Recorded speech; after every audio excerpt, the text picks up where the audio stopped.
In this video, I'm going to show you how you can easily show calendar events in your specific time zone. Be sure to watch the video to the very end so you don't make any mistakes. Let's get started, guys. I'm gonna show you all the process from the beginning, and the first stop we need to head over to Settings. On Settings, scroll down until you find Calendar.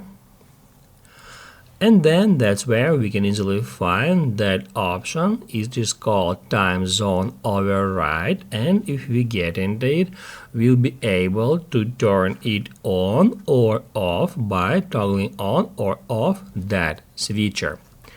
While the option is turned on, it will always show events, dates and times in the selected time zone. It shows Moscow now because currently I am located in Russia. However, we can easily change that. Just search for another location and then select it. If this video was helpful for you, don't forget to hit the like button.